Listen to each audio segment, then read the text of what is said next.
नमस्कार मित्रांनो, अगं सुनबाई, ही कसल्या रंगाची साडी तू घेऊन आली आहेस? हा रंग मला जराही आवडला नाही. आज जेव्हा संध्याकाळी ऑफिसवरून निघशील तेव्हा आपण मॉलमध्ये जाऊ आणि ही साडी बदलून घेऊ, चालेल ना? निर्मला ताई त्यांच्या सुनेला म्हणजेच रचनाला म्हणाल्या. त्यावर रचना हसत म्हणाली, ठीक आहे आई, मी आज संध्याकाळी ऑफिसवरून लवकरात लवकर निघण्याचा प्रयत्न करेन. तुम्हाला साडीचा रंग आवडला नाही ना? मग आपण ती साडी नक्कीच बदलून घेऊ. निर्मला ताई खुश झाल्या आणि म्हणाले, अगं सुनबाई, मला असं वाटलं की कदाचित तुला वाईट वाटेल. त्यावर रचना हसत म्हणाली, आई, मला वाईट का वाटेल? तुम्ही तर माझी इतकी काळजी घेता, माझ्यावर प्रेम करता. मग जर तुम्हाला साडीचा रंग आवडला नाही तर यामध्ये मला का वाईट वाटेल? प्रत्येकाची आपली आपली निवड असते. निर्मला ताई म्हणाले, हो ग सुनबाई, तुझं बरोबर आहे. मला फक्त साडीचा रंगच आवडला नाही, नाहीतर तू इतक्या प्रेमाने तुझ्या पहिल्या पगारातून ही साडी माझ्यासाठी आणलीस, त्यामुळे मला खूप चांगलं वाटलं. आणि हो, मी तुझा डब्बा तुझ्या पर्समध्ये ठेवला आहे. ऑफिसमध्ये वेळेवर जेवून घे. रचना हसत हसत होकारार्थी मान हलवू लागली आणि सासूबाईंना बाय म्हणून स्कूटी घेऊन ऑफिसला निघून गेली. 5 महिन्यांपूर्वीच रचनाचं लग्न रवी सोबत झालं होतं. रचना अगदी शिकलेली आणि सर्व गुण संपन्न मुलगी होती. लग्नानंतर रवी तिच्यावर खूप प्रेम करायचा, पण रवीची एकच तक्रार होती की रचना लहान कपडे घालून पार्ट्यांमध्ये यायला तयार नसायची. एकदा रवीच्या ऑफिसमध्ये पार्टी होती तेव्हा रवीने तिच्यासाठी अतिशय शॉर्ट स्कर्ट आणि टॉप आणला तेव्हा रचनाने तो ड्रेस घालण्यास नकार दिला. पण दुसऱ्या दिवशी काय झालं कुणास ठाऊक, रवीने ऑफिसवरून आल्यानंतर सांगितले की पार्टी कॅन्सल झाली आहे. खरं तर रचनाचे विचार आजकालच्या काळानुसारच होते, पण ती अगदी छोटे कपडे घालू शकत नव्हती. रवी तिला वारंवार समजावायचा की तू सुद्धा आजकालच्या काळानुसार छोटे कपडे घालत जा, नाहीतर जीवनात खूप मागे राहून जाशील. माझ्या ऑफिसमध्ये अनेक मुली छोटे छोटे कपडे घातल्यामुळे खूप सुंदर दिसतात, त्यामुळे आता रचना सुद्धा इतर बाबतीत आजकालच्या काळानुसार मॉडर्न मुलगी झाली होती. पण इतक्या लहान कपड्यांमध्ये ती अस्वस्थ व्हायची. निर्मला ताईंना त्यांच्या सुनेविरुद्ध कोणतीही तक्रार नव्हती. त्यांना असं वाटायचे की आपली सून जशी आहे, ज्या रूपात आहे, हे त्यांच्यासाठी योग्य आहे, कारण ती घराचा कारभार उत्तम प्रकारे सांभाळत होती. रचना सुद्धा त्यांच्याशी प्रेमाने वागायची. तिने घर आणि कार्यालय अतिशय कुशलतेने सांभाळलं होतं. महिन्याभरापूर्वीच ती नवीन नोकरीवर रुजू झाली होती आणि तेव्हापासून ती थोडी व्यस्त झाली होती. तरीही ती तिच्या सासूची उत्तमरित्या काळजी घ्यायची. संध्याकाळी त्यांनी एकत्र भेटून ती साडी बदलली आणि जेव्हा ती खाली आली तेव्हा रचना म्हणाली, चला आई, आपण जाऊन काहीतरी चटपटीत खाऊ. जेव्हा त्या दोघीही चाट खाण्यासाठी मागे वळल्या तेव्हा निर्मला ताईंची त्यांच्या मैत्रिणीसोबत म्हणजेच जयाताई सोबत टक्कर झाली. जयाताई निर्मला ताईंना पाहून खूप खुश झाल्या आणि त्या दोघांनी एकमेकांना मिठी मारली. जयाताई म्हणू लागल्या की अगं मैत्रिणी, किती वर्षानंतर आपली भेट झाली आहे. माझ्याकडे तुझा नंबरही नव्हता. तू ह्याच शहरात राहतेस का?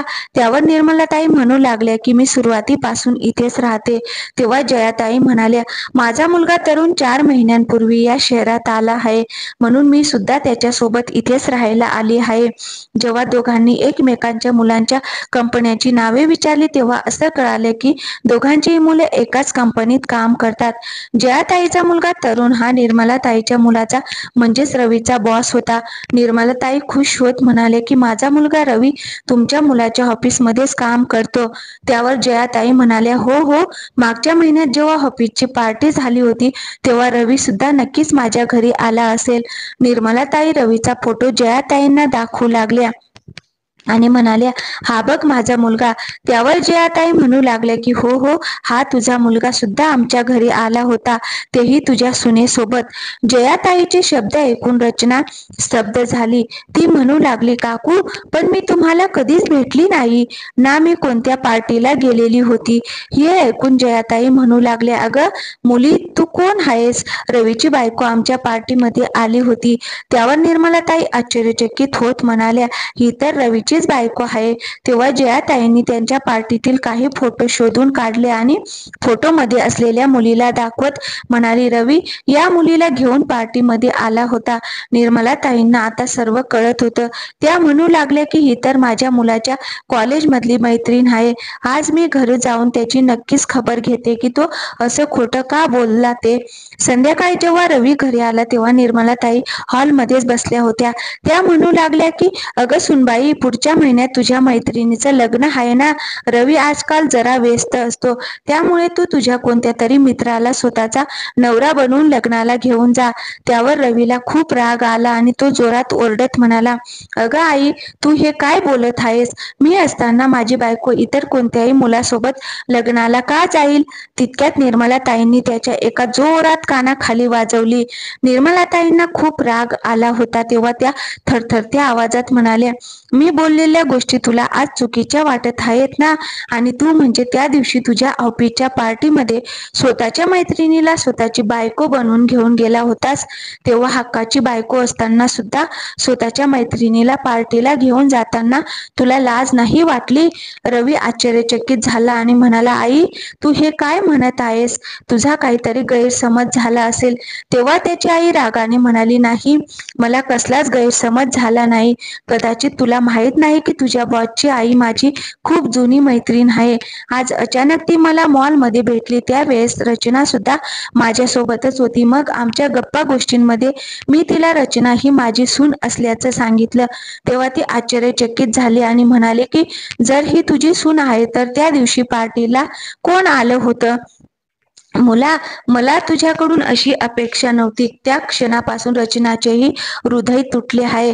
त्यामुळे मी ठरवलं होतं की तुला चांगला धडा शिकवला पाहिजे.